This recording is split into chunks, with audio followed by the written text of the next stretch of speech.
Olá, corredores e corredoras, sejam muito bem-vindos ao mais um episódio 11 do quilômetro 41.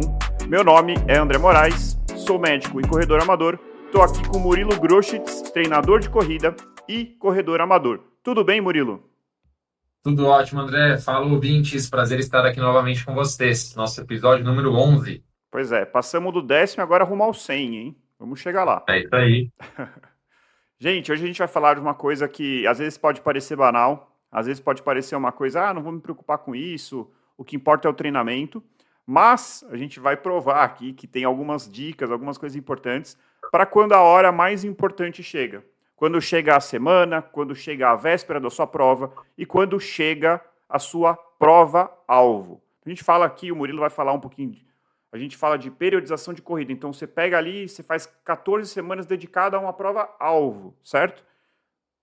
Você pode fazer Exatamente, André. o treinamento da maneira correta, você pode fazer a alimentação da maneira correta e você pode estragar tudo no dia da prova por alguns motivos que a gente vai falar ao longo desse episódio. É isso, alguns motivos, né, André, relacionados ao treinamento propriamente dito, né, a corrida, e alguns fatores mais externos, digamos assim, relacionados à organização, seja a organização logística ali para chegar no dia da prova, a vestimenta que você vai usar. Então é isso, né? Independente da distância da prova, o corredor despendeu ali de boas semanas de treinamento, né? E mobilizou ali recursos e muito suor em prol daquela prova, e ele pode tanto potencializar tudo ali, faltando poucas horas, poucos dias para o grande evento, ou pode jogar tudo para fora, né? Jogar tudo no lixo e perder muito da sua performance no dia da corrida. Então, voltando um pouquinho antes da semana no dia da prova, eu queria só dar uma breve pincelada no período de polimento, né? Então, assim, ou tapering, para quem preferir o termo em inglês. A gente evita de falar inglês sempre que possível, então seria o período de polimento. O que é mais ou menos o período de polimento, Murilo? Por que ele é importante? Bom, André, a gente já sabe, a gente já comentou em outros episódios, mas acho que vale a pena reforçar, que ninguém melhora a performance ou melhora condicionamento físico treinando, né? Na verdade, o treinamento, ele é uma forma da gente impor um certo estresse sobre o nosso organismo.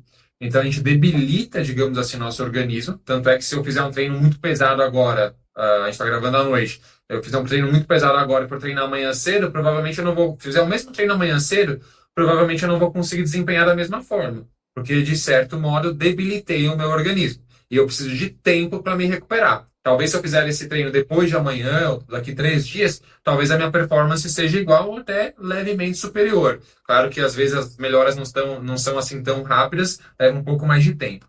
Ou seja, André, pensando que nós estamos passando por várias semanas de treinamento intenso, obviamente que com algumas semanas regenerativas no meio, onde a gente permite com que haja uma maior recuperação no nosso corpo, é super importante que, tendo em vista que nós temos um momento, um dia específico, que é a nossa prova-alvo, onde a gente deve performar no nosso máximo, a gente deve chegar ali na nossa Uhum. melhor capacidade física, nosso melhor desempenho, é muito importante que a gente faça algumas semanas prévias de redução de carga de treinamento, principalmente quando a gente fala em volume de treinamento, que é o tempo total de corrida.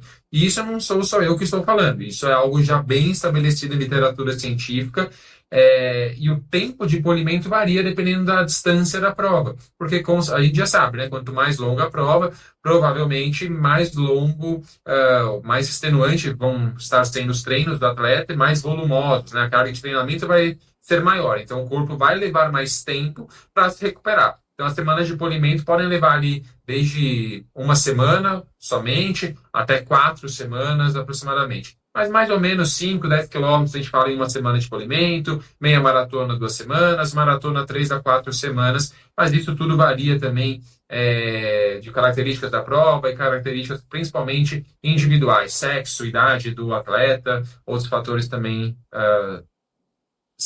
interferem nessa conta. Boa.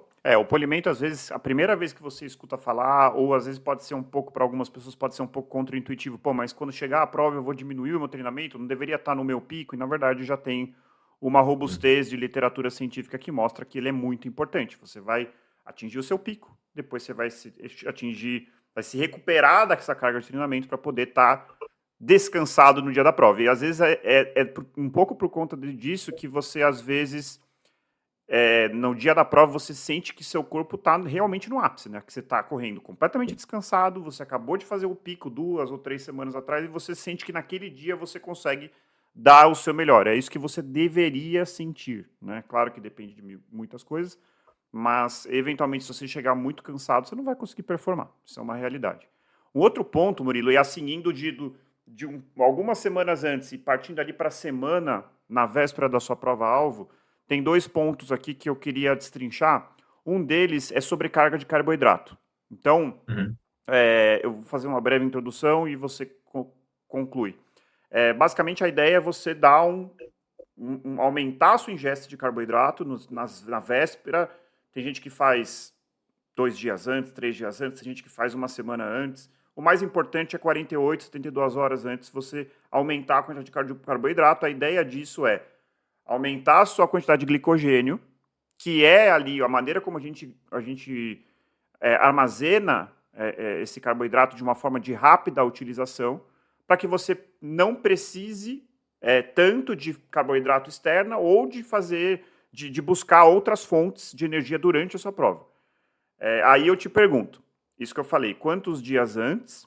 E o segundo ponto que eu acho que é importante é sobrecarga de carboidrato. É para toda a prova, então eu vou correr um 1.500, eu vou correr um 3K ou um 5K. Eu preciso fazer sobrecarga de carboidrato? Eu vou ter benefício com isso? Vamos lá, André. Primeiro, antes de responder essas 2 perguntas, outro ponto importante, eu acho, de mencionar, quando a gente treina, a gente aumenta a nossa capacidade de estocar glicogênio, que é a energia que a gente reserva dentro dos nossos músculos. A gente aumenta essa capacidade. Mas de nada adianta eu aumentar essa capacidade de estocar glicogênio muscular ao longo de várias semanas de treino, e aí 2, 3 dias antes da minha prova, eu, sei lá, por algum motivo eu faço uma dieta restritiva em carboidratos. E aí eu não aumento esse estoque de glicogênio muscular. E aí, falando em vias metabólicas, em vias de produção de energia, o glicogênio muscular é uma fonte de energia rápida e potente, digamos assim. Então, ela é rapidamente utilizada e disponibiliza bastante energia para as nossas células musculares. Isso é tema para um outro podcast, mas assim, ou seja, é muito importante que a gente coloque o máximo possível ali esses estoques lá em cima, ou seja, que a gente carregue o máximo possível esses estoques, fazendo assim proveito de tudo aquilo que a gente treinou. Então, a pergunta sobre quantos dias de carbo load, né, o carbo loading, o termo em inglês, a gente deve fazer antes de uma prova. Isso depende da distância da prova, André. Então, a gente já tem estudos que mostram que um dia apenas de carregamento de carboidrato já é eficiente para o aumento desses estoques. Então, uma prova mais curta ali de 10 quilômetros, meia maratona, um dia já estaria ok. Agora, quanto mais dias a gente fizer, mais a gente vai ter de capacidade para aumentar esses estoques. Então, até 3 dias e até uma semana, como você mencionou, mas os protocolos mostram normalmente 2, 3 dias, também é um prazo adequado. Então, para provas mais longas, como a maratona, ou até mesmo uma outra maratona, até 3 dias seria o adequado. Tá? E aí a gente está falando quanto carboidrato, né? Mais ou menos 8 a 10 gramas por quilo corporal. É isso que os estudos científicos mostram e provam ser algo eficiente. E aí a segunda pergunta era em relação se para todas as provas serviria. Né? Eu mencionei a questão dos 10 quilômetros, mas assim, na realidade, André, são provas mais de endurance. Então, quando a gente fala em tempo de prova superior a 1 hora, até mesmo ali perto já de 1 hora e meia. Acima de 1 hora e meia, o carregamento de carboidrato se torna mais eficiente. Provas menores do que isso, então o tempo que a maioria das pessoas, em média, vai fazer ali 5, 10 quilômetros, até mesmo talvez uma prova de 15 quilômetros, a própria dieta regular de um indivíduo, né, pensando numa dieta normal também, mais uma vez, já é o suficiente para manter os estoques de glicogênio adequados para a duração da prova que se vai enfrentar. Assim, o racional, assim, até para a gente fazer um paralelo, quando a gente vai fazer o treino longo, Você vai fazer um longo de 1 hora e 10, 1 hora e 20, às vezes nem vale a pena você fazer, por exemplo, suplementação com carboidrato. Então, por exemplo, qual que é a lógica? Você depleta seu glicogênio e aí depois você começa a precisar de um carboidrato externo. Então, é a mesma coisa. Você vai fazer uma prova em menos de 1 hora, você vai fazer uma prova de 40 minutos, você vai fazer uma prova de meia hora, se tiver um benefício, é um benefício marginal. Então, assim, seria mais para meia, e aí, obviamente, vai depender de quanto tempo você demora para correr uma meia, quanto tempo você demora para correr um 10K. Isso é muito importante. E aí, uma outra Exato, coisa. André. Desculpa, e um ponto muito importante, tá? Em outros tópicos que a gente vai mencionar aqui hoje, a gente vai falar muito da importância de se adaptar às diferentes estratégias de potencialização de performance.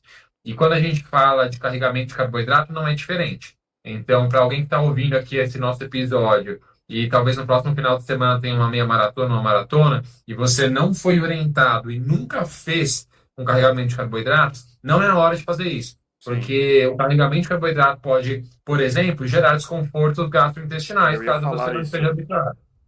Então, assim, teste antes, o treino está aí para isso. Se der errado, agradeça por ter dado errado num treino, mesmo que tenha sido um É. treino super importante, é melhor do que fazer bobagem antes de uma prova importante. Aliás, a gente pode aqui colocar um mantra aqui. Nada Uhum. novo no dia da prova, ou na semana da prova, ou na véspera da Não, prova. Assim, não se não. faz. Assim, eu sei que parece besta, mas assim, comprei essa meia que é específica para competir, vou estrear na minha prova. Não faça isso. Não faça. Teste no seu treino. Mesmo que dê tudo certo, a chance de dar errado, de você não estar adaptado, de você estranhar aquilo.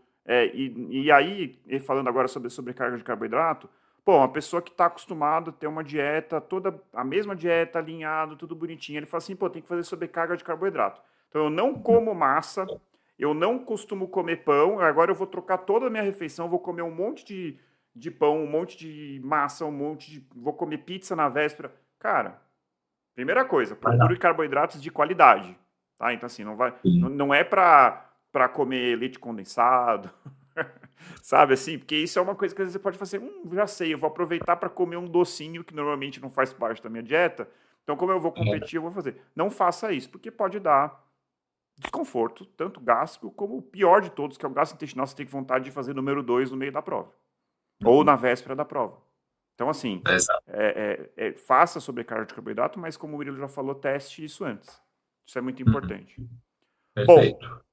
uma outra coisa que eu acho que... Aí vai depender muito de cada um, mas eu acho que vale a pena a gente falar, que é consumo de bebida alcoólica. Então, assim, obviamente, na véspera, gente... Claro, aliás, só uma ressalva em relação a todo esse episódio. Tudo que a gente está falando aqui é se você quer ter performance. Se você quer participar da prova, você tem todo o direito do mundo, ninguém está errado em... eu vou correr, não estou preocupado com o tempo. Talvez você não precisa ter tantos cuidados. Mas partindo do pressuposto que você quer dar o seu melhor, que você está se dedicando, você quer chegar lá e quer dar o seu melhor. Bebida alcoólica na véspera, obviamente, de jeito nenhum, né, Murilo? Sim, com certeza, André. Muitas pessoas me perguntam sobre esse tema da bebida alcoólica, porque a gente sabe, o consumo, principalmente social, né, e até mesmo moderado de bebidas alcoólicas é algo muito comum. E as pessoas, vira e mexe, me perguntam se elas precisam se privar disso para melhorar o desempenho delas, né, ou não. E a resposta é que sim. O álcool é uma substância que gera um quadro de desidratação, mesmo quando não é consumido em doses muito altas. Então, há uma certa desidratação no nosso organismo, e a desidratação é, com certeza, um fator que vai no sentido contrário da performance esportiva. Então, aquilo que você falou, se você quer potencializar ao máximo o seu desempenho físico, não ingira álcool na véspera ou até mesmo mais dias antes da sua É isso que eu corrida. ia Isso é falar. fundamental. E aí, até anotei aqui, assim, aproximadamente, eu sempre sugiro para meus alunos, uma semana sem beber álcool, Uhum. tá? O álcool, por exemplo, ele faz com que a nossa frequência cardíaca basal fique um pouco mais alta, né? E aí parece, eu já li algumas coisas a respeito de que a ingestão de álcool gera esse aumento, né? E que para a frequência cardíaca voltar ao normal, leva-se aproximadamente 72 horas. Ou seja, você tem mais ou menos 3 dias de Uau. efeito do álcool no seu organismo, Uhum. que você consumiu há 3 dias. E alguns exames de sangue podem detectar que você consumiu álcool até 80 horas depois. Ou seja, uma semana seria um prazo adequado e seguro para garantir que os efeitos da ingestão de álcool não serão mais presentes no dia da prova. Maravilha. Uma outra coisa que eu acho importante falar de bebida alcoólica é o impacto que ela tem no sono. Então, existe esse mito de que assim, vou tomar duas tacinhas de vinho, aí dá aquele relaxamento, e dá mesmo, porque é um dos efeitos, né, do álcool, ele traz uma Então, sensação de sedativo, né? relaxamento, mas ele tem um efeito que isso, assim, quem toma uma cervejinha de vez em quando, eu me incluo nesse grupo, sabe que o dia que você exagera um pouco na bebida, no dia seguinte você acorda cansado. E mesmo que você durma 8 horas, dormi 8 horas e acordei cansado. Por que isso acontece? O álcool, ele faz com que você fique num sono superficial.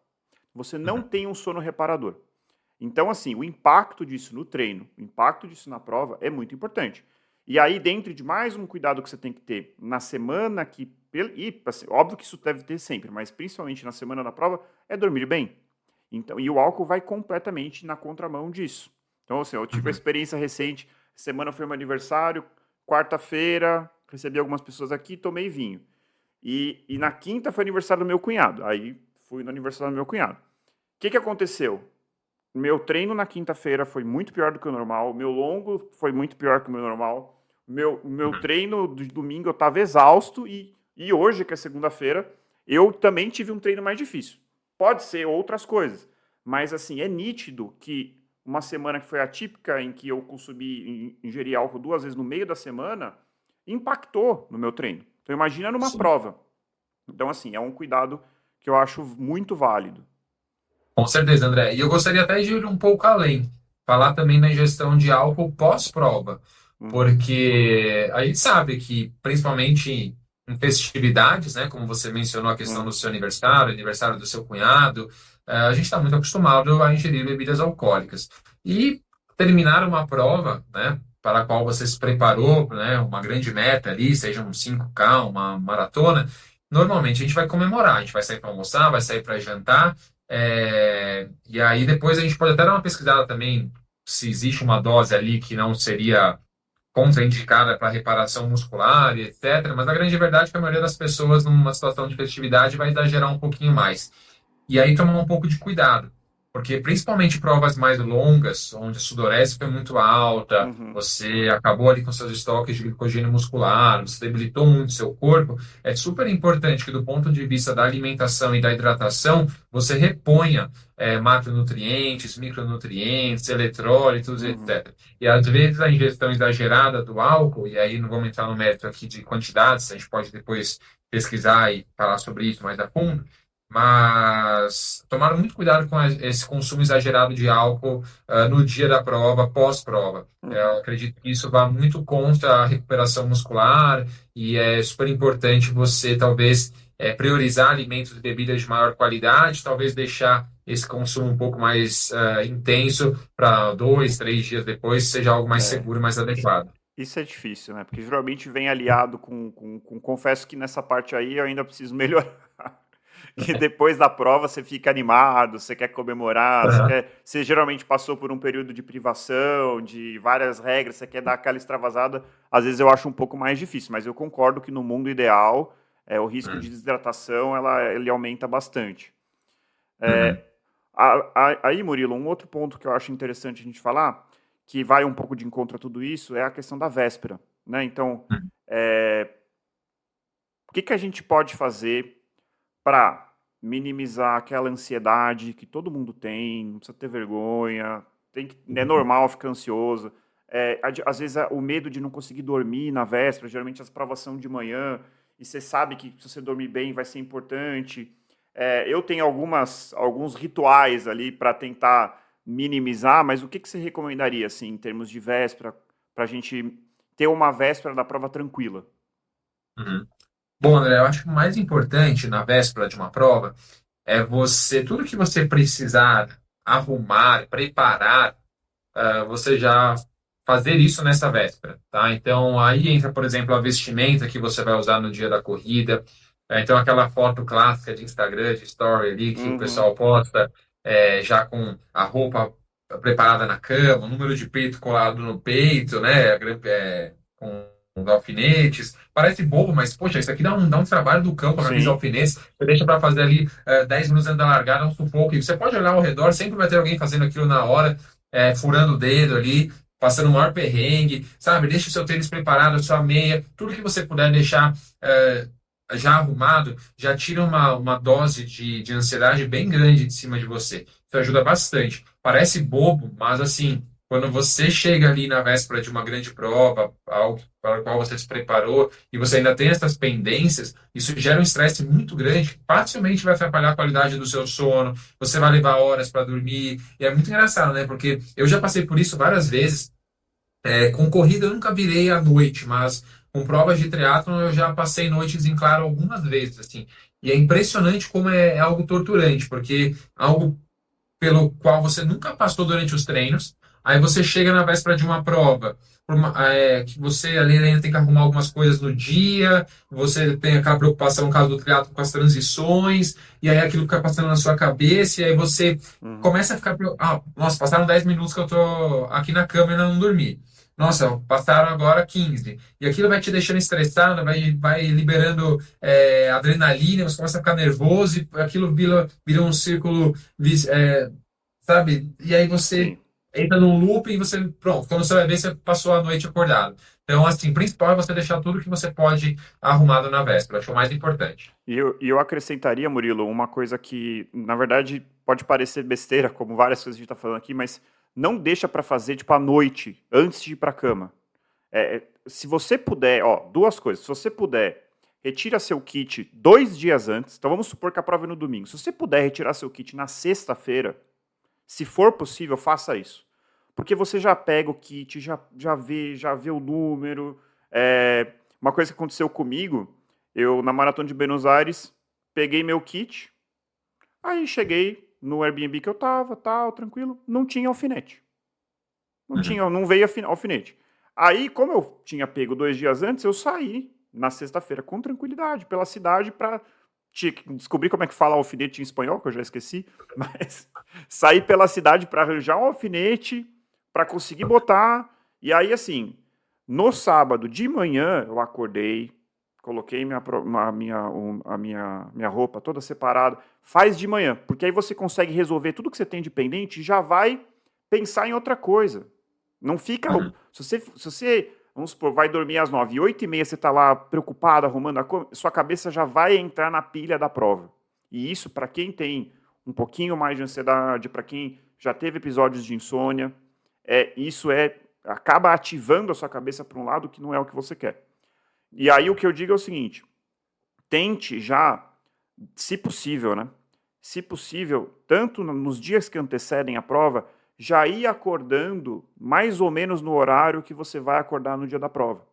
Por quê? A gente demora para se adaptar. Se a gente está acostumado a acordar na nossa rotina, sei lá, 7 da manhã, e no dia da prova vou ter que acordar às 6 da manhã, se você consegue antecipar e já acordar, vamos supor, na quinta, na sexta, no sábado, todos os dias, no horário da prova, no horário que você vai acordar na prova, ou, obviamente, se você na prova tiver que acordar 4 da manhã, não precisa acordar 4 da manhã 2 dias antes, mas já começar a trazer a sua rotina gradualmente para acordar mais cedo.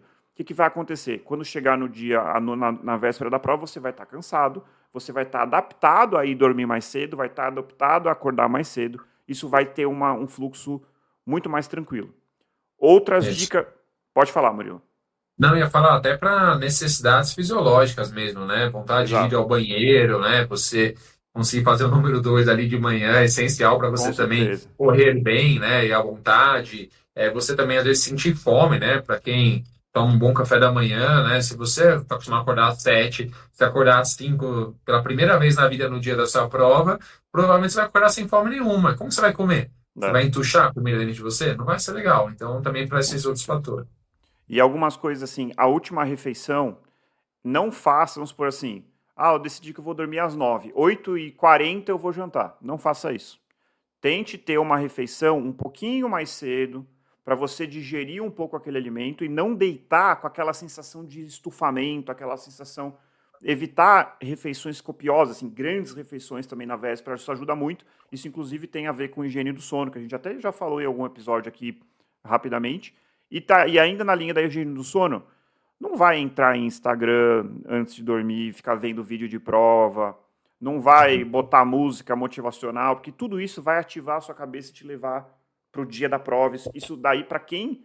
Claro, tem gente que vai entrar, vai fazer tudo e vai conseguir dormir porque não tem esse problema. Mas para quem já tem alguma dificuldade ou não quer correr esse risco, evita de mexer em celular, evita de mexer em tela, pega um livrinho, senta lá onde você vai dormir, com uma luz mais escura, lê, de preferência um livro que não seja sobre corrida, que você vai ter a chance de você ter uma noite mais tranquila é muito, muito maior. E por fim, a questão da cafeína, né?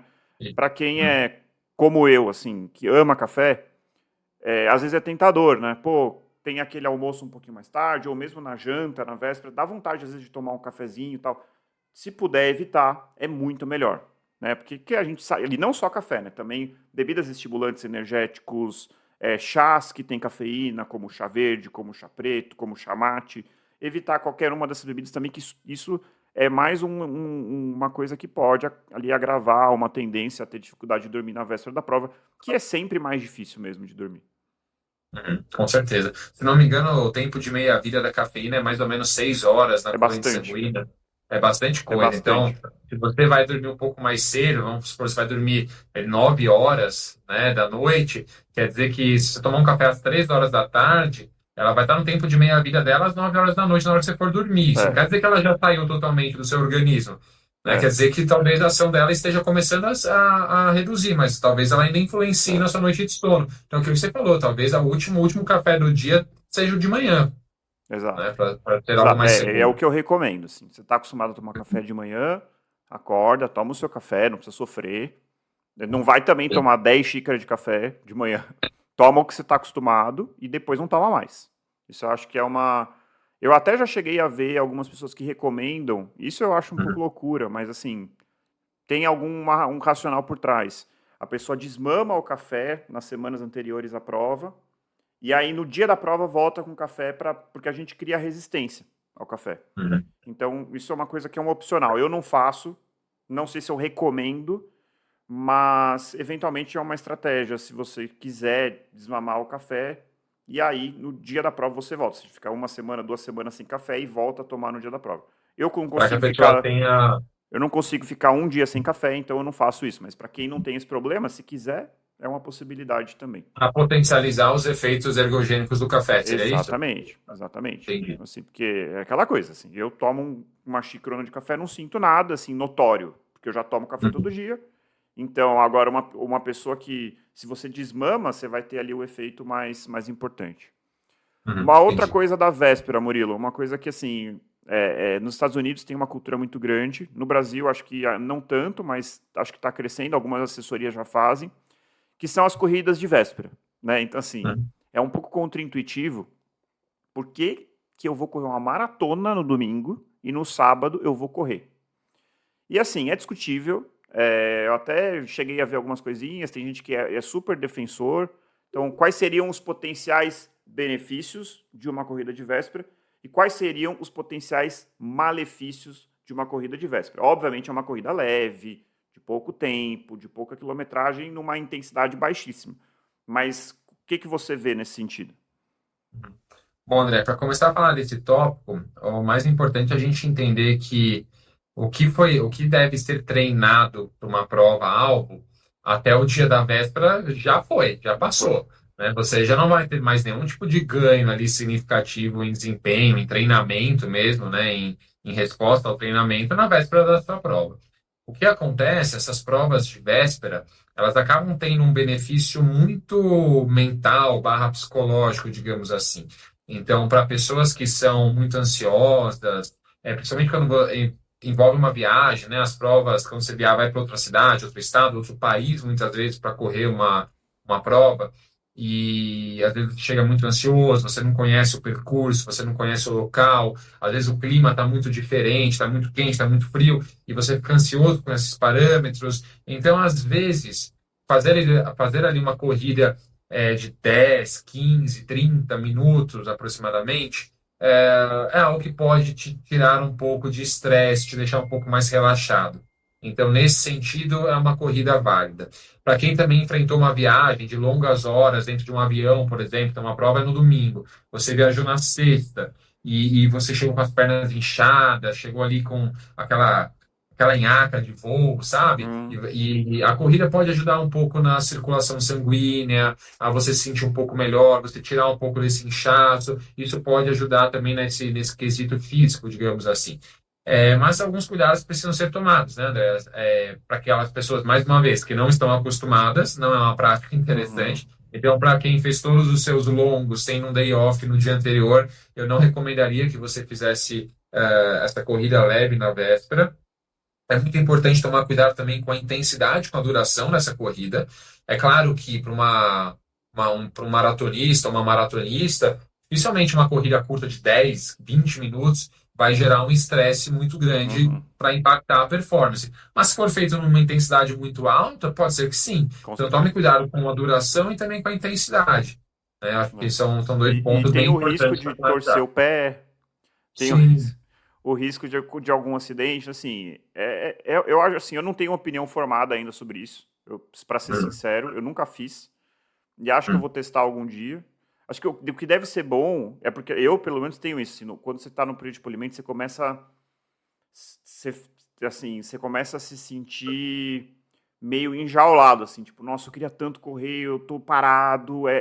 Dá uma sensação de que você hum. tá perdendo aquela habilidade de correr, você tá perdendo condicionamento físico. Então, talvez, assim, um lado mais psicológico de você ir lá, dar um trotezinho, que seja se movimentar um pouco, sentir a frequência subir, pode ser que seja benéfico, e eu acho que dá uma relaxada, né?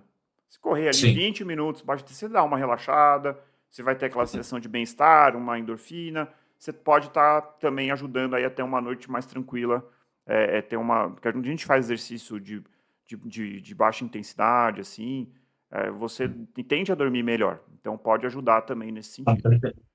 André, deixa eu puxar um gancho. A gente estava falando antes das coisas para se evitar, né, numa véspera de prova, ou se evitar ou fazer numa véspera de prova, e agora a gente mencionou o trote, né? Eu lembrei de uma coisa muito importante também, porque a gente falou agora de viagens, né? Quando se viaja Aham. para correr, um erro que eu já vi muitas vezes corredores e corredoras fazendo, assim, você passear excessivamente a pé Ah, na sim. véspera de uma Essa é corrida. boa. Assim, é um erro clássico que às vezes uma corredora, um corredor assim experiente, que, poxa, treinou duro para bater um RP, por exemplo, vai lá e coloca tudo por água abaixo porque errou nesse quesito. Então, assim, André, é muito normal quando se viaja querer conhecer o lugar, né, que você foi. Então, sei lá, a pessoa foi para a Maratona de Berlim. Poxa, vou conhecer Berlim, obviamente. E Uhum. nada de errado quanto a isso. O problema é que muitas vezes nesses países que se visita, até outros estados aqui no Brasil mesmo, você faz muitas coisas a pé, por exemplo, né, no centro da Uhum. cidade. E para quem já viajou assim, sabe que é muito fácil bater ali 10, 15, 20 quilômetros caminhando, Uhum. passeando. Nossa, mas eu estou treinando para uma prova de 42 quilômetros correndo. Será que 10 quilômetros caminhando vai me fazer alguma coisa? Vai, porque você corre, você não caminha. Se Uhum. você treinar a caminhada, né, você vai com um atleta de caminhada e você faz provas de 100 quilômetros caminhando, talvez não faça nem cócegas em você. Só que a gente, no nosso dia a dia, não está habituado a caminhar tanto. A mecânica é outra, o estresse muscular é outro. Então, eu já vi isso O acontecendo tempo de muitas pé, vezes. né? Tempo de pé é outro. Então, assim, você ficar numa fila, ficar numa exposição, muitas horas de pé, o inchaço que isso pode te dar. Então, assim, evite fazer essas coisas. Passeie, mas, assim, priorize os pontos em que você vai ficar mais sentado, priorize um passeio de ônibus, um circular na cidade, Uhum. você vai ficar pintadinho, olhando as coisas, Uhum. priorize a visitar um café, um restaurante, algumas coisas desse tipo, e evite caminhar ou ficar muito tempo de pé. Não, com certeza, assim, isso é uma coisa assim que você falou, né? Pô, mas eu sou maratonista. Veja, na média, eu vou falar aqui do corredor normal, assim, moderno. Um cara que trabalha ou no escritório, ou num hospital, atendendo pessoas. Você fica a maior parte do seu dia sentado, e aí você separa lá 1 hora e meia para fazer seu exercício. Você pode até fazer uma coisa assim, nossa, fiz um intervalado, paulado, beleza. Mas você ficou 20 horas, ou metade, 8 horas dormindo, o resto sentado, e você correu 1 hora do seu dia. É um estímulo completamente diferente você ficar como num dia. O meu recorde até hoje de passos foi num dia que eu tava viajando. Que foi assim, eu lembro que foi um absurdo, assim, a quantidade que eu andei. Eu fiquei andando, você vai indo, você tá curioso, você tá num lugar bonito. Quando você vê, você ficou 10 horas em pé. Aí você vai sentir dor no calcanhar, que você não costuma sentir. Pô, mas eu corro e não sinto. Sim, porque você não fica 10 horas em pé correndo. Então, assim, realmente, foi bem lembrado, Murilo, e é muito importante mesmo. E aí vem o mantra, né? Não faça nada diferente, né? Que isso Sim. realmente é uma coisa, é um risco grande. E até a curiosidade, você falou dos os passos que você deu numa viagem, né? E você falou ali a rotina de um corredor, da maioria dos corredores. É engraçado, porque num treino assim de semana, né? Não estou falando num treino longo, um atleta normalmente dá ali 8, 10, 12 mil passos Sim. aproximadamente. O resto do dia ele vai ficar mais sentado. Então, vamos supor que num dia ele deu 12 mil passos, num dia que ele treinou. E aí, num dia de véspera de prova, ele vai lá dar 15, 20 mil passos. É um É. absurdo perto do que ele está acostumado. Não, com certeza. Assim, eu até computando minha média de passos, assim, a minha média com a corrida dá uns 14, 15 mil passos. Nesse dia que eu tô te falando, eu lembro que eu passei de 30 mil passos. E Caraca, assim, bastante. não, fiquei andando o dia inteiro, conhecendo um monte de lugar. 30 mil passos. Então, é o dobro do que eu faço. Sendo que, assim, num dia de longo, eu bato ali 22, 23 mil passos. Entendeu? Hum, Então, assim, sim. é um estímulo diferente mesmo. Isso é muito importante.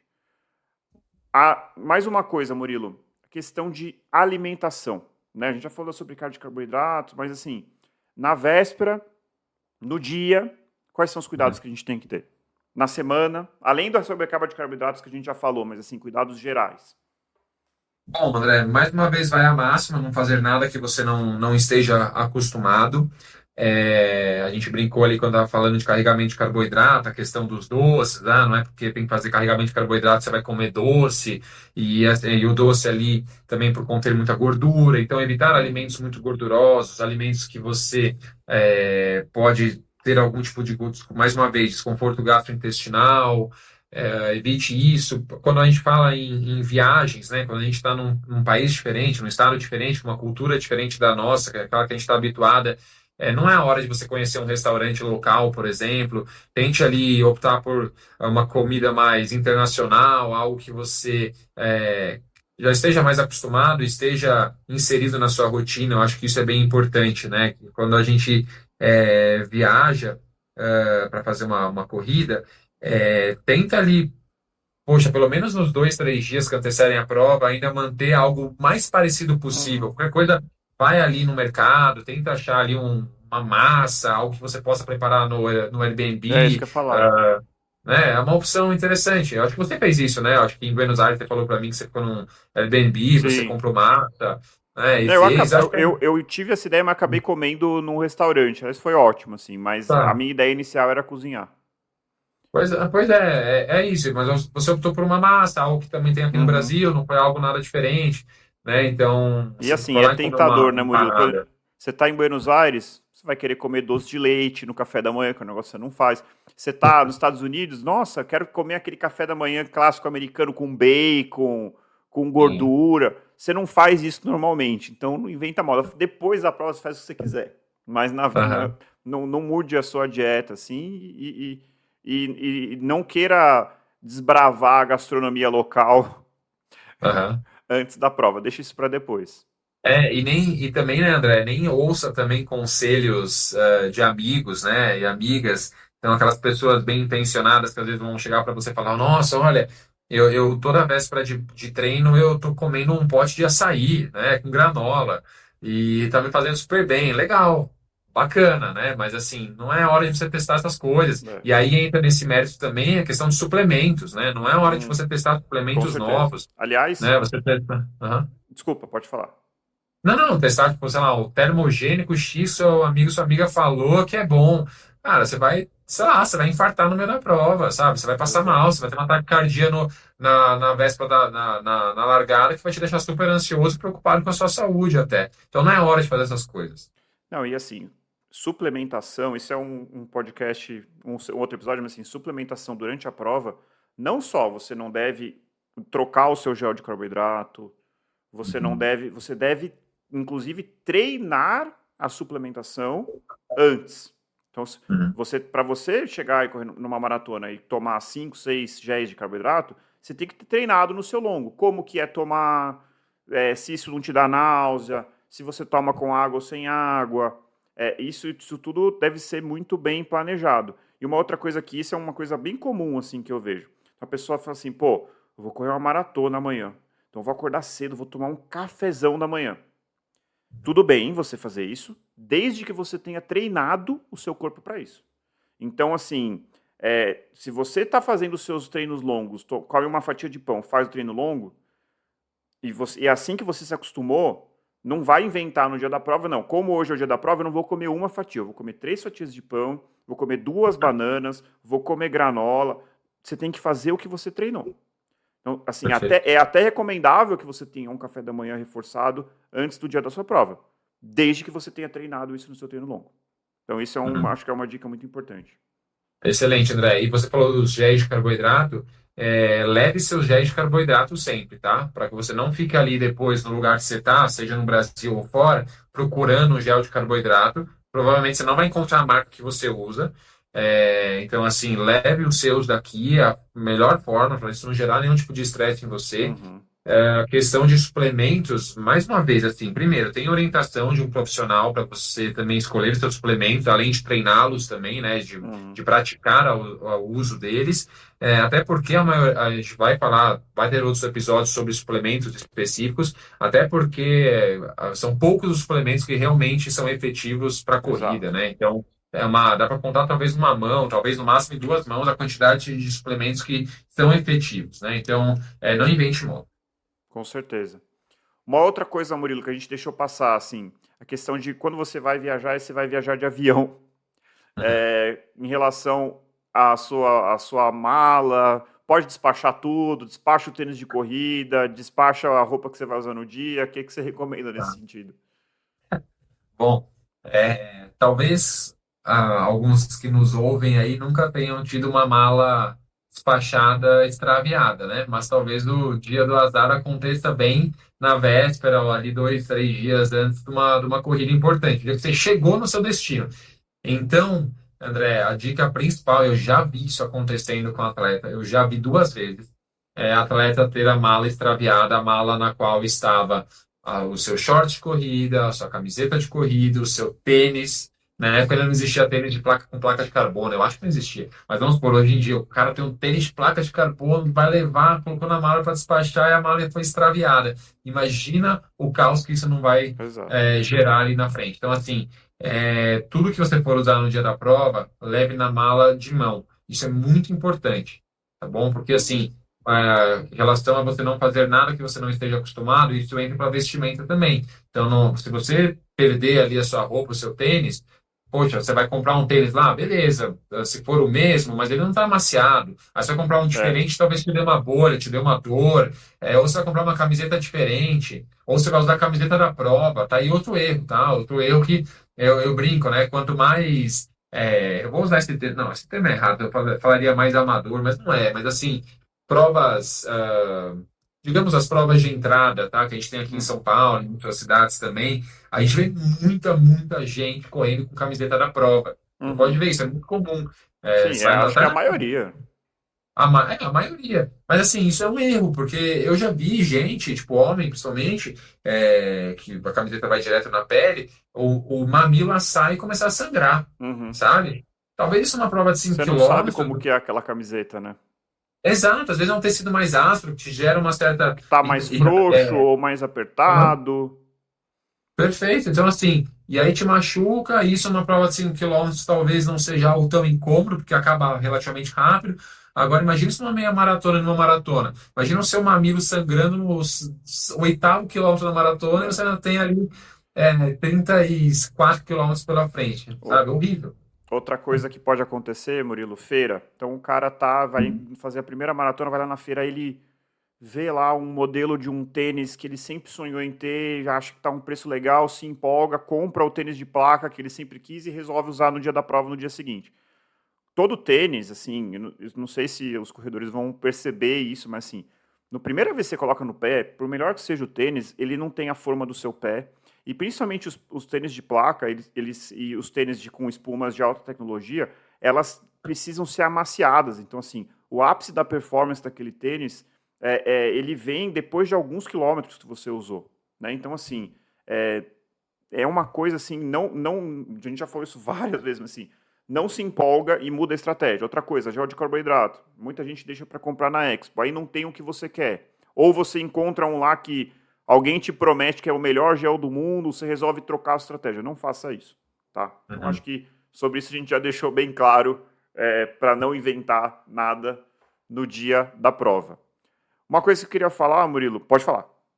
Não, acho que você vai falar talvez a mesma coisa que eu. Você usou um termo aí, você falou, talvez não seja a melhor estratégia para realizar. E aí eu ia falar de estratégia de prova. Não É sei isso se que eu era ia o que você falar. ia falar. Estamos Ah, alinhados, Murilo. Eu ia pedir para você falar sobre estratégia de prova. O tá. que é uma estratégia de prova? Como se faz uma estratégia de prova? Quais são os pontos que a gente tem que levar em consideração? Bom, André, o que é uma estratégia de prova? Pergunta boa. Bom, basicamente, estratégia de prova é você, juntamente com seu treinador ou sua treinadora, alinhar expectativas e alinhar, balizar como que vai ser o seu ritmo ao longo do percurso da sua prova-aula. Isso vai levar em conta os seus treinos, eventuais provas que você usou como preparação para essa prova principal, vai levar em consideração talvez alguns testes que você tenha feito, talvez um Uhum. teste aerospirométrico, talvez um teste de campo, como um teste de 3 quilômetros, um teste de 12 minutos. Vai levar também em conta os seus objetivos e também o risco que você quer correr, que a gente pode tanto traçar uma estratégia mais audaciosa como uma Uhum. estratégia mais cautelosa. Qual que é a sua meta? É terminar a prova bem somente? Ou você quer bater o seu RP, Uhum. custe o que custar, mesmo que você quebre? Vamos ali para o seu limite mesmo? E aí talvez você quebre, porque talvez você não esteja no seu máximo desempenho naquele dia, e tá tudo bem. Talvez esteja 2, 3 graus mais quente do que o adequado para você bater seu RP, e talvez você não aguente o ritmo que você se propôs. Então, isso é estratégia de prova. Então, você vai conversar com o seu treinador ou a sua treinadora, vai estabelecer a progressão de ritmos ao longo do percurso. E aí é muito importante, André, que você siga isso ao longo da sua corrida, Com certeza. porque eu já vi isso acontecendo muitas vezes. Eu já fiz isso inúmeras vezes comigo, apesar de eu ser treinador de corrida, porque eu sou uma pessoa muito ansiosa e eu acho que esse é um mal aí do século, né? Eu vejo muitas pessoas, muitos atletas meus também com esse problema de ansiedade. E é extremamente normal que você, no começo de uma corrida, você se sinta super bem, porque você está descansado, você Uhum. passou ali por algumas semanas de polimento, e você está se deparando ali com um bem-estar e com uma disposição que talvez você nunca tenha A enfrentado antes de um empolgação, longo. galera Uhum. gritando, Vai a lutando, curtição busca que é. alta. Ou você vê uma Uhum. coisa que você vê alguém mais velho te passando como se tivesse assim, tipo assim, você, o seu lerdo, passa uma pessoa bem mais velha que você voando. Aí você fala, Uhum. opa, uma coisa está errada. Exato. Aí o seu ego, né, fica ali inflado, né, ou fica prejudicado, fica Uhum. machucado, né? Às vezes, pô, o cara é ex-atleta olímpico, né, é uma Exatamente. ex-atleta, e, e aí você, às vezes, acaba colocando ali a sua estratégia de prova de lado, começa a falar, não, não, era para eu começar aqui num pace de 5:30, mas eu tô me sentindo bem, eu acho que dá para manter os 5:15. E você realmente vai conseguir ali nos primeiros quilômetros, mas aí vai chegar uma hora que a conta vai chegar e o seu ritmo vai cair, e você vai ver que você queimou a largada, é o termo que a gente Uhum. usa, né? E você acabou gastando energia demasiada no início da corrida e depois você não consegue mais sustentar o ritmo para o qual você se propôs. Então é muito importante que você siga a estratégia, seja fiel àquilo que foi decidido Exato. junto com o seu treinador ou sua treinadora, porque aquilo foi pensado levando em consideração tudo que eu falei, também o polimento. Então, assim, siga a risca, porque é muito frustrante quando É. você queima a largada. Não, e assim, Murilo, eu acho assim, eu vejo muito assim, às vezes as pessoas falam assim, pô, não era meu dia, ou Uhum. nossa, não sei o que que aconteceu. Isso tudo bem, se você falar assim, pô, queria correr uma maratona para 3 horas e meia, corri 3 horas e 35, Corri 3 horas e 38. Agora, se você queria correr para 3 horas e meia e você correu para 4 horas e meia, alguma coisa está errada. Ou você botou uma meta muito audaciosa e você não tem capacidade. Existe essa falácia na corrida assim: não, eu vou fazer. Gente, 90% é a sua capacidade biológica, o quanto você está treinado, é o quanto você está com condicionamento físico para executar aquilo. É claro que o psicológico pode ajudar no trecho final, a hora que bate o cansaço, mas se você sair, e assim, todas as meias maratonas e a maratona que eu corri, é impressionante, porque você larga e as pessoas saem que nem assim, assim, o estouro da boiada, sai correndo maluco, e aí depois de 5 quilômetros, você só passa pessoas. Ah, porque você é o bonzão? Não, porque você seguiu uma estratégia de prova. E a grande maioria, eu arrisco dizer, não sei se é a maioria, mas eu acho que é a maioria, saem sem ter a noção de qual ritmo vão fazer, de que lá no quilômetro 20 tem um trecho difícil, que tem uma subida, que a gente vai falar sobre esse ponto importante depois. Então, assim, é muito mais gratificante você criar uma meta real, treinar para aquela meta real, executar o seu plano e, eventualmente, você fazer, pô, podia ter sido um pouquinho mais audacioso, tá bom. Eu vou fazer uma prova daqui a 2 meses, 3 meses, 6 meses e eu vou melhorar a minha marca. Agora, por exemplo, um cara que vai correr uma maratona, ele quebra no quilômetro 20, a não ser que ele esteja doente ou uma condição climática muito adversa, mas foi erro de estratégia de prova. Não sei se você concorda, Murilo. Concordo Assim, plenamente.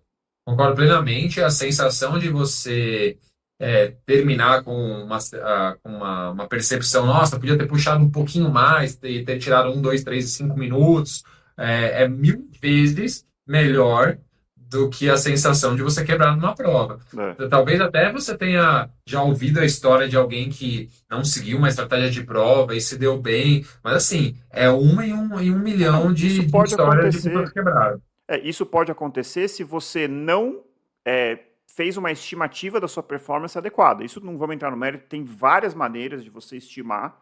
Então, assim, pode ser ou o seu treinador não te deu uma opinião correta, achou que você estava num patamar e você estava muito melhor, e aí você foi ousado e não quebrou, ótimo, beleza. Mas se o seu treinador fez uma análise e falou, olha, eu acho que você consegue correr uma maratona para 4 horas, provavelmente você vai ficar ali perto, entendeu? A não ser que você ou não tenha dado gás no treino que você poderia dar, ou alguma coisa aconteceu, ou o treinador não soube detectar, mas assim, no final das contas, gente, assim, a gente vai falar de zona de treinamento, eu acho que vai ajudar a entender o que a gente está falando aqui, mas assim, você passou ali do seu segundo limiar, começou a produzir lactato, e aquilo ali vai acumular, e não tem o que fazer. Não tem o que fazer. Você não vai pensar na sua família e melhorar e conseguir terminar. Não adianta, você quebrou e aí é uma realidade. É o que o pessoal chama do muro, né? Então, assim, antes de correr longa distância, eu corria 1.500 metros em prova de pista. E, assim, eu já quebrei várias vezes. E é uma prova relativamente curta. São 3 voltas e 3/4 numa pista de atletismo. E, assim, quando você quebra no 1.500, você fala assim, pô, mas só falta uma volta. Você não consegue andar. Não tem o que você possa fazer. Você produziu mais lactato do que você consegue lidar e acabou, meu chapa. Agora você vai descansar, você vai treinar e vai correr de novo, entendeu? Não tem outra chance. Por isso que eu prefiro ser um pouco mais conservador, não correr esse risco, e aí, pô, chegou no quilômetro 35, aí senta o pau. Tá sobrando? Força, entendeu? Acho que é muito mais gratificante sentir que se você atingiu a sua meta e poderia ter dado um pouquinho mais do que você quebrar no quilômetro 20, né? Numa maratona, ou no quilômetro 10 numa maratona, ou no quilômetro 5 num 10K. Enfim, acho que a estratégia é muito importante nesse sentido. E indo de encontro à estratégia, uma coisa que eu acho que é muito negligenciada é conhecer o percurso da sua prova. Por que isso é importante, Murilo?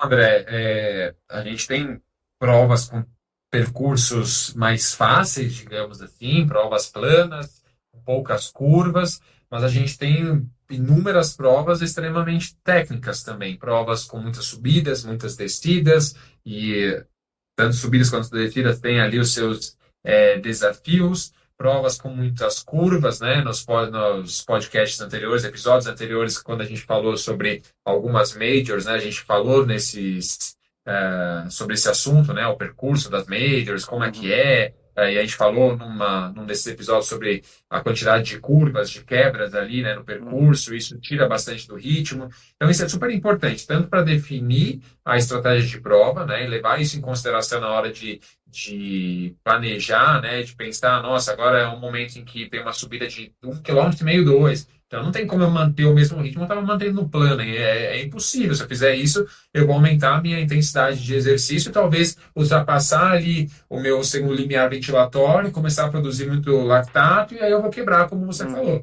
né? Então, isso é super importante, levar isso em consideração. E um outro fator, André, é também tirar um pouco da ansiedade, né? Porque você Eu também acho isso ir no importante. escuro, você ir no escuro ali no dia da prova, sem saber o que você vai encontrar, né? O que você vai se deparar, com quem você vai se deparar, é meio complicado. Sim. Pelo menos, ansioso do jeito que eu sou, não gosto. Então, hoje em dia, a maioria das provas, assim, provas, mesmo provas menores, né? Disponibilizam um mapa de altimetria, um mapa do trajeto também. Então é interessante você saber interpretar esses gráficos, esses mapas, entender um pouquinho. Se é uma cidade que você não conhece e Uhum. você foi viajar até esse local, se você puder pegar um carro, transporte público e dar uma volta ali. Nossa, eu vou correr, sei lá, da minha maratona tem 5 km nessa avenida. Poxa, pega um ônibus lá, vai ver um pouquinho essa avenida, vai ver ali como que é o local da largada, da chegada, vai entender um pouquinho Uhum. como que é. Isso ajuda bastante, assim. Não, com certeza. Quer ver um exemplo, Murilo? É São Silvestre. Uma prova assim Uhum. que você corre, pô, tem a Brigadeiro. Você corre a prova inteira. Eu assim, corri uma vez, aliás, adorei. A gente precisa fazer um episódio só sobre a São Silvestre. Mais pro fim do ano a gente fala, a gente faz. Tem que correr a São Silvestre, gente. É espetacular. Mas enfim, você começa, é uma pirambeira para baixo. 2 km que você assim, e assim, tumulto. Você já não pode contar que você vai conseguir correr em paz ali. Passou 2 km, você fica plano fazendo curvas. E você fica esperando a subida da Brigadeiro, que é uma pirambeira de acho que 800 metros, né? Não, tem mais, André, É tem mais mais, de né? quilômetro, né? É uma O pirambeira. Brigadeiro, se eu não me engano, de subir ao todo 1,4 km, Então 1,5 km. eu fico imaginando, não sei se. É que a São Silvestre é icônica nesse mês, eu fico imaginando o corredor que tava lá, saiu correndo que nem um maluco, e aí, de repente, se depara ali com a Brigadeiro. E aí? Vai quebrar, entendeu? Então, assim, você tem que saber. A própria maratona de Buenos Aires, ela é majoritariamente plana. Mas eu, antes de correr, eu vi lá pelo quilômetro, acho que 15 ou 18, tem uma subida longa, assim, não é tão íngreme, mas ela é longa. Pô, você tá correndo, você tá numa maratona, de repente você fala, não, a maratona é plana e fria, é ótima. Aí, de repente, Uhum. pum, você tá no meio de uma subida. Isso psicologicamente pode te quebrar. Então, é muito Sim. importante você ter uma noção, óbvio, não precisa decorar tudo, mas saber, ó, tem uma subida ali mais ou menos ali, depois é majoritariamente plano, aqui vai ter uma descida, e aí, isso eu acho que faz bastante diferença. Com Uma coisa que a certeza. gente não falou, Murilo, que eu acho importante, no dia da prova, é a importância de você chegar com antecedência, Ah, sim. a importância de você planejar o seu deslocamento até a prova. Não deixa para acordar Uhum. no dia seguinte e ver quanto tempo que o Waze te dá pra você chegar na prova, né, Murilo? Quais são suas dicas aí para essa questão do dia mesmo, assim, para você não cometer esses erros? Nossa, André, eu acho que eu comecei a entender a importância disso muito cedo, assim, muito antes de ser treinador de corrida. Foi, se eu não me engano, deixa eu ver, em 2011, não, 2009. Eu tinha 17 anos, eu fui fazer a meia maratona internacional de São Paulo com a largada na USP. E eu lembro que eu estava com a minha mãe no carro, chegando na USP, e a gente estava com uma certa antecedência, acho que faltavam uns 30, 40 minutos para a largada. Eu não lembro o que aconteceu, mas eu acho que foi interdição de trajeto, de ruas, avenidas ali próximas da entrada da USP por conta da prova. Eu sei que foi um caos, e ali os bolsões da USP já provavelmente todos lotados de carro, Uhum. provavelmente os locais de estacionamento já eram só os mais longes, e aí a gente teve que. Eu lembro que eu desci assim no meio de uma avenida, nem lembro onde que eu desci, eu sei que eu fui correndo para a largada, assim, uns 2 quilômetros, assim, correndo, Nossa. cheguei todo esbaforido, todo nervoso, sem saber se minha mãe ia conseguir parar o carro e, sabe, e me ver ali na largada e depois me encontrar na chegada. Eu não tinha planejado nada com É. ela também. Foi um caos, assim. E então foi aí que eu comecei a entender a importância disso. Mas depois, com o resto da minha experiência como corredor e também como treinador, eu já vi inúmeros casos de atletas. Vou citar aqui uma prova clássica que dá problema, sabe? É uma prova excelente de organização, circuito track and field de corridas. ah, Normalmente largada e chegada próximo a algum shopping da cidade, então Uhum. você usa ali o shopping como estrutura até de banheiros, estacionamentos, mas assim, faltando uns 20, 30 minutos para a largada, eles fecham a via principal, né? Então, prova que é na Marginal, Cidade de Jardim, eles fecham ali e você fica com a via super estreita para chegar, para acessar o estacionamento, e aí fica aquele caos, aquela fila para entrar. Então, assim, eu sempre falo para os atletas, tá? Mesmo para provas menores, pelo menos de 40 minutos a 1 hora de É. antecedência você tem que chegar. Eu falaria pelo menos uma hora.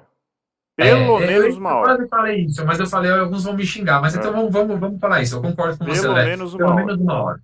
Pelo Até menos porque, 1 hora. meu, dá tempo de Uhum. você chegar com calma, fazer um último xixi, Tem o sabe? xixi. Bater uma vontade número dois, dá tempo de você resolver isso. Não tem por que sofrer, gente. Não vai ser. Não. Chega com antecedência. E outra coisa, estude a logística antes. Pô, é um lugar que tem metrô, vai de metrô. É muito melhor. Você não vai precisar estacionar o carro. Às vezes fala, não, eu vou de carro.